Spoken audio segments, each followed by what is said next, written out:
This next move is shoulder circling, and we use a bow stance to help keep us stable. It's a great move if you're tight in the shoulder anywhere, back, front, side, it doesn't matter. This should be a staple of your movement anyway. Seen from a front on position, your bow stance is hip width apart. Don't line yourself up.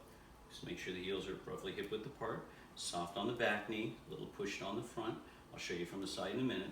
This gives you kind of just a sprung position. The non-using hand is going to, and that leg's always forward. We'll see why again here in a minute. This hand can rest on the hip, elbow anchors, keeps this body square to what's going to be an imaginary wall here. The moving hand, thumb is always up, elbows not locked, arms extended. Starting from the bottom, inhale. Bring the hand up as if you're against a wall, nice and flat. It's going to rotate right up to about here. Now make sure you're coming all the way above the body head. Rotate the hand so you go from thumb pointing back now, if you will, to thumb pointing forward, palm against the wall. Let that stretch for a bit because it's often going to be a bit tight. Now as I start to come backwards, my body is going to try to compensate by turning. So that's where this hand comes into play to keep me square to this imaginary wall and push the stretch. Palm is flat, thumb is up.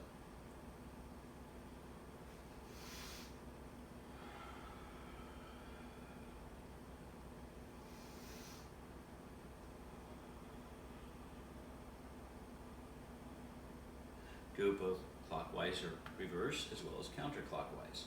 Starting from the bottom with the thumb up.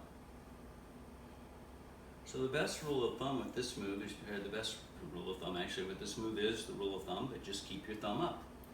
Seen from the side,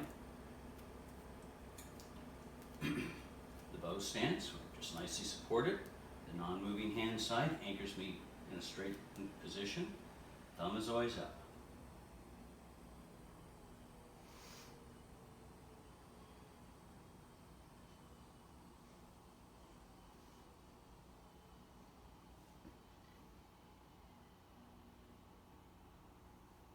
And like I say, make sure you do it in both directions. It's often amazing the unlocks or releases you can get if you do quote unquote your non-dominant or normal side movement. So, shoulder circling. By the way, this move works really good if you have like a flat surface, a hallway, no objects on it. You can get right on in there and give it a real good stretch. So, shoulder circling.